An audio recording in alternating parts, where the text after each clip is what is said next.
Hello friends, welcome back Spain news channel நண்பர்களே. இன்றைக்கி இந்த வீடியோவில் ஒரு முக்கியமான ஆன்மீக பரிகாரத்தை தான் அதிரடியாக இந்த வீடியோவில் பெண்களுக்கு ஷேர் பண்ண போகிறேன்.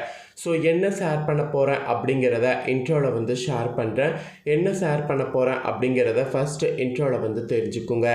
ஆக்சுவலி நாளை நாள் பார்த்திங்கன்னு வச்சுக்கோங்களேன், சாதாரண நாள் கிடையாது. ஆகஸ்ட் மாதத்தில் வரக்கூடிய ஒன் ஆஃப் த ஒரு முக்கியமான ஸ்பெஷல் நாள் என்று சொல்லலாம். நாளை நாள் தேதி பார்த்திங்கன்னு வச்சுக்கோங்களேன், கரெக்டாக ஆகஸ்டுடைய 12ஆம் நாள். தமிழ் மாதம் பார்த்திங்கன்னு வச்சுக்கோங்களேன், ஆடியுடைய 27ஆம் நாள். கிழமை நாளை நாள் புதன்கிழமை. பொன் கிடைத்தாலும் புதன் கிடைக்காது என்ற பழமொழிக்கேற்ப நாளைய புதன்கிழமை ரொம்பவே ஸ்பெஷல் புதன்கிழமை என்று சொல்லலாம். அப்படி என்ன ஸ்பெஷல் புதன்கிழமை அப்படின்னு கேட்குறீங்களா? நாளைய புதன்கிழமை பார்த்திங்கன்னு வச்சுக்கோங்களேன், அமாவாசையானது வருது. வரக்கூடிய அமாவாசை ஆடி மாதத்தில் வரக்கூடிய அமாவாசை. ஆடி மாதத்தில் வரக்கூடிய அமாவாசை மற்ற மாதங்களில் வரக்கூடிய அமாவாசை காட்டிலும் அதிக சிறப்புடையது. மற்ற மாதங்களில் வரக்கூடிய அமாவாசை கூட சாதாரணமாக விட்டுறலாம். ஆனால் 3 அமாவாசையை விட முடியாது. ஒன்று ஆடியில் வரக்கூடிய அமாவாசை, இன்னொன்று தையில் வரக்கூடிய அமாவாசை, இன்னொன்று புரட்டாசியில் வரக்கூடிய அமாவாசை. இந்த 3 அமாவாசையுமே சக்தி வாய்ந்த அமாவாசை. அதனால் இந்த அமாவாசையை விற்றக்கூடாது என்பது இப்போ வரைக்கும் சொல்லப்படுது.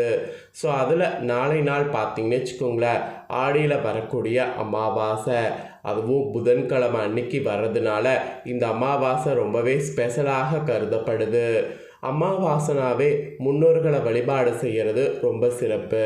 அமாவாசையில் நிறைய பேர் முன்னோர்களை வழிபாடு செய்கிறது தவற விட்டுடுறீங்க. ஆனால் அது பாவ செயலாக கருதப்படுது.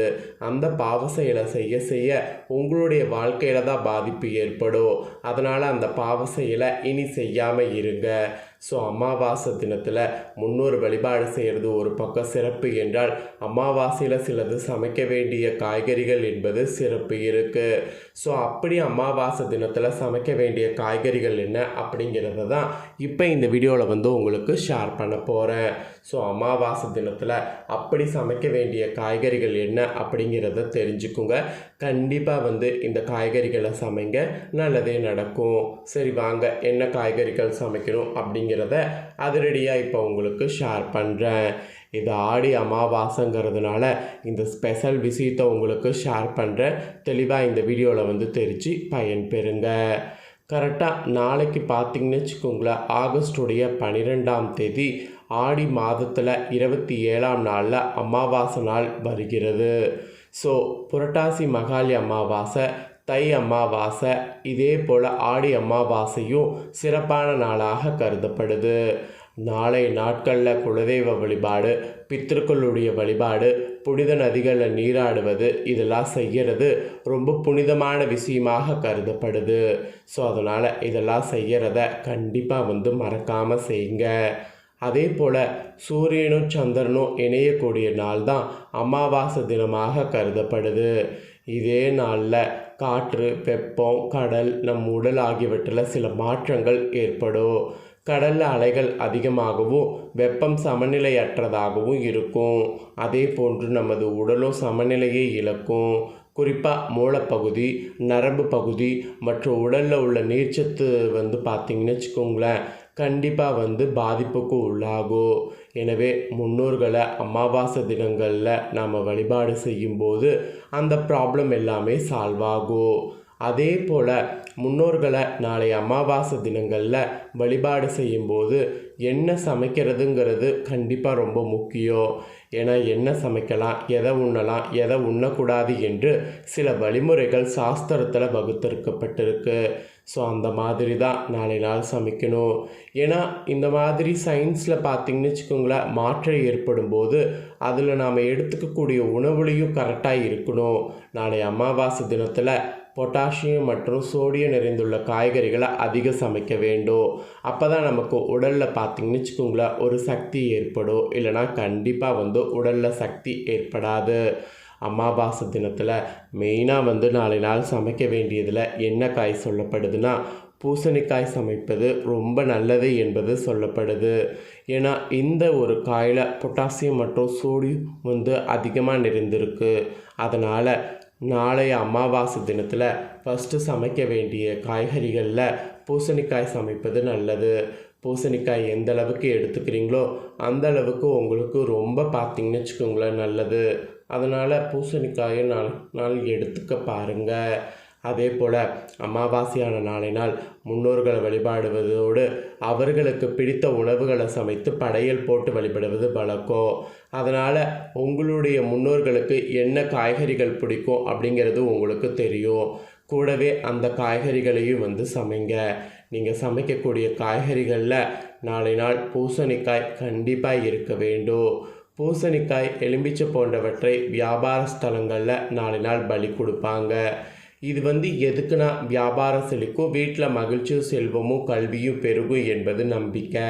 ஸோ அதனால் பூசணிக்காய் உடைக்கிறதையும் நாளை நாள் பண்ணுறதா இருந்தால் பண்ணுங்கள். ஸோ வெள்ளை பூசணிக்காவை வாங்கி திருஷ்டி கழிங்க, மஞ்சள் பூசணிக்காவை வாங்கி சமைங்க. ஏன்னா பூசணிக்காயில் 2 வெரைட்டி இருக்குது. ஸோ 2யுமே நாளை நாள் பயன்படுத்துவது நல்லது.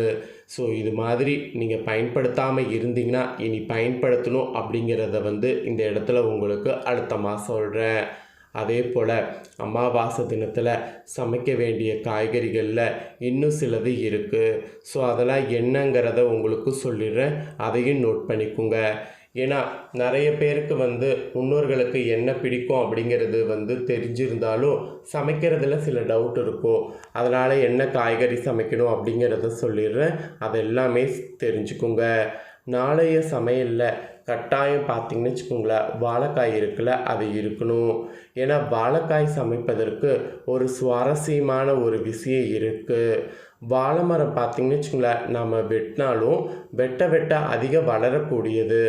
அதே போல் நம்ம முன்னோர்களுடைய ஆசைகளை பெறுவதோடு நம்ம குலமும் வாழையடி வாழையாக தலைக்குங்கிறதுக்காக தான் வாழைக்காய் நாளை நாள் பயன்படுத்த சொல்லப்படுது. வாழைக்காய் நாளை அமாவாசைகளில் சமைப்பது சிறந்ததாக கருதப்படுது. அதனால் கண்டிப்பாக வாழைக்காயை சமைக்க மறக்காதீங்க.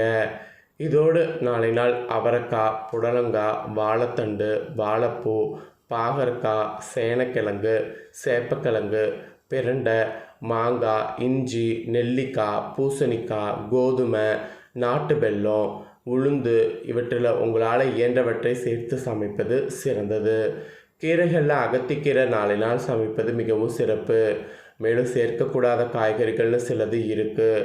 அதெல்லாம் என்னென்னு பார்க்கும்போது முள்ளங்கி, முட்டைக்கோசு, நூல்கோசு, பீன்ஸு, உருளைக்கிழங்கு, கேரட்டு, கத்திரிக்காய், வெண்டைக்காய், காலிஃப்ளவரு, ப்ரொக்கோலி, பட்டாணி, அப்புறம் பெருங்காயம், முருங்கைக்காய், பீட்ரூட்டு, சுரைக்காய், வெங்காயம், இந்த மாதிரி அமாவாசை தினங்களில் சமையலில் சேர்ப்பதை தவிர்க்கணும். ஸோ சமையலில் சேர்க்க வேண்டியது சேர்க்கக்கூடாதுங்கிறத எல்லாமே உங்களுக்கு சொல்லிட்டேன். சொன்னதை தெரிஞ்சிருப்பீங்க. தெரிஞ்சதுக்கேற்ப நாளை நாள் சமைத்து பயன்பெறுங்க. இதை நீங்கள் பார்த்தது போல் உங்கள் ஃப்ரெண்ட்ஸ் ஃபேமிலியில் இருக்கவங்களும் பார்க்கணும் அப்படின்னு நினச்சிங்கன்னா வீடியோ லைக் பண்ணி உங்கள் ஃப்ரெண்ட்ஸ் ஃபேமிலிக்கு ஷேர் பண்ணுங்கள். உங்கள் ஃப்ரெண்ட்ஸ் ஃபேமிலியில் இருக்கிறவங்களும் வீடியோ பார்க்கட்டும். அவங்களும் இந்த முக்கியமான தகவல்களை தெரிஞ்சு இதற்கேற்ப நடந்து பயன்பெறட்டும். இதே போல் புதிய தகவல்களை தெரிந்து கொள்ள சேனலை சப்ஸ்கிரைப் பண்ணுங்கள், கூட பெல் பண்ண ப்ரெஸ் பண்ணுங்கள். நெக்ஸ்ட்டு சுவாரஸ்யமாக வேறொரு வீடியோவில் உங்களை சந்திக்கிறேன். நன்றி, வணக்கம்.